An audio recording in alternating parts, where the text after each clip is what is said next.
Hello my dear friends, welcome to my YouTube channel Haru and Tanu. ഇന്ന് നമ്മൾ oats തയ്യാറാക്കുന്നുണ്ട്. വളരെ easy ആയിട്ട് വളരെ ടേസ്റ്റി ആയിട്ട് ഓട്സ് എങ്ങനെയാണ് തയ്യാറാക്കുന്നത് നമുക്കൊന്ന് കണ്ടു നോക്കാം. ഇതിനായിട്ട് ഞാൻ ഇവിടെ ക്വീക്കർ ഓട്സ് ആണ് എടുത്തിരിക്കുന്നത്. ഏത് ബ്രാൻഡിന്റെ ഓട്സ് വേണമെങ്കിലും നമുക്ക് എടുക്കാവുന്നതാണ്. ഇപ്പോൾ ഇവിടെ 1/2 കപ്പ് ക്വീക്കർ ഓട്സ് ഉണ്ട്. ഇതിലേക്ക് നമുക്ക് ചൂടുള്ള 1 കപ്പ് വെള്ളം ചേർത്ത് കൊടുക്കാം. 5 മിനിറ്റ് ഇതൊന്ന് മാറ്റി വെക്കാം. നമ്മുടെ ഓട്സ് നന്നായിട്ടൊന്ന് വെന്ത് കിട്ടുന്ന ഒരു ടൈം കൊണ്ട് നമ്മൾ സാധാരണ ഓട്സ് ഉണ്ടാക്കുന്ന സമയത്ത് ഇത് ഓട്സ് നന്നായിട്ട് വെന്തിട്ടില്ല എന്നുണ്ടെങ്കിൽ ഇങ്ങനെ ഓട്സ് വേറെ ആയിട്ടും പാല് വേറെ ആയിട്ടും കിടക്കും. അപ്പോൾ അത് അവോയ്ഡ് ചെയ്യാനായിട്ട് ഓട്സ് നന്നായിട്ട് വേവിച്ചെടുക്കണം, എങ്കിലേ ആ ഓട്സിന് നല്ല ടേസ്റ്റ് ഉണ്ടാവുള്ളൂ. അപ്പോൾ നമുക്ക് 5 മിനിറ്റ് ഇതുപോലെ ഒന്ന് മാറ്റി വയ്ക്കാം. എന്നിട്ട് നമുക്ക് കുക്ക് ചെയ്യാം. 5 മുതൽ 10 മിനിറ്റിന് ശേഷം നമുക്കിതിലേക്ക് പാല് ഒഴിച്ചു കൊടുക്കാം. ഞാനിവിടെ എടുത്തിരിക്കുന്നത് 1/2 കപ്പ് ഓട്സ് ആണ്. നമ്മളിതിലേക്ക് 1 കപ്പ് വെള്ളം ചേർത്ത് കൊടുത്തു. ഇപ്പോൾ ഇവിടെ 2 കപ്പ് പാല് ചേർക്കുന്നുണ്ട്.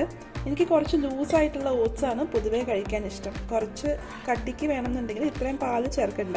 ഗ്യാസ് ഓണാക്കി കൊടുക്കാം.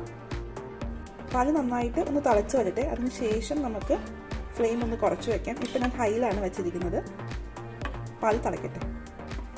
പാല് തിളയ്ക്കുന്നുണ്ട്. നമുക്ക് ഇടയ്ക്ക് ഒന്ന് ഇളക്കി കൊടുക്കാം, അല്ലെങ്കിൽ അടിയിലൊന്ന് പിടിക്കും. നന്നായിട്ട് തിളയ്ക്കട്ടെ.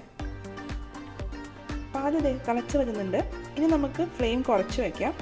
ലോ ഫ്ലെയിമിലേക്ക് ആക്കിയിട്ട് നമുക്കൊരു 5 മുതൽ 8 മിനിറ്റ്സ് വരെ ഇതൊന്ന് കുക്ക് ചെയ്തെടുക്കാം. അപ്പോൾ ഓട്സ് നന്നായിട്ട് കുക്ക് ചെയ്ത് കിട്ടും. പാലും ഓട്സുമായിട്ട് നല്ലൊരു യോജിപ്പുണ്ടാകും. അപ്പോൾ നമ്മുടെ ഓട്സ് കഴിക്കാനായിട്ടും നല്ല ടേസ്റ്റ് ആയിരിക്കും.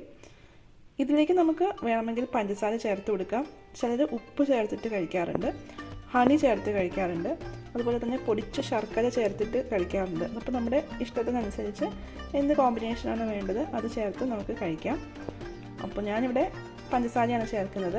2 ടീസ്പൂൺ പഞ്ചസാര ഞാൻ ചേർക്കുന്നുണ്ട്. അത് ഓട്സ് നന്നായിട്ട് വെന്തതിന് ശേഷം നമുക്ക് പഞ്ചസാര ചേർത്ത് കൊടുക്കാം, ഏറ്റവും അവസാനം. എന്നിട്ട് നമുക്ക് ചൂടോടുകൂടി തന്നെ സെർവ് ചെയ്യാം.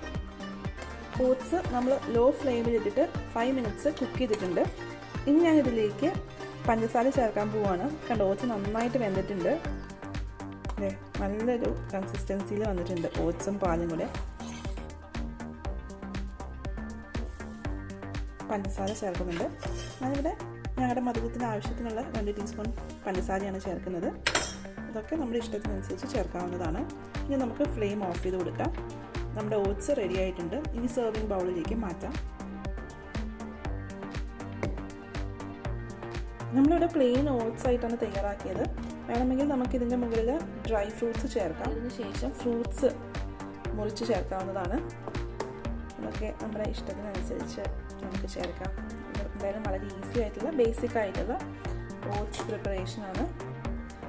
ഇനി ഓട്സിന് ടേസ്റ്റ് ഇല്ലെന്ന് ആരും പറയരുത്. നല്ല ടേസ്റ്റി ആയിട്ടുള്ള ഓട്സാണ്.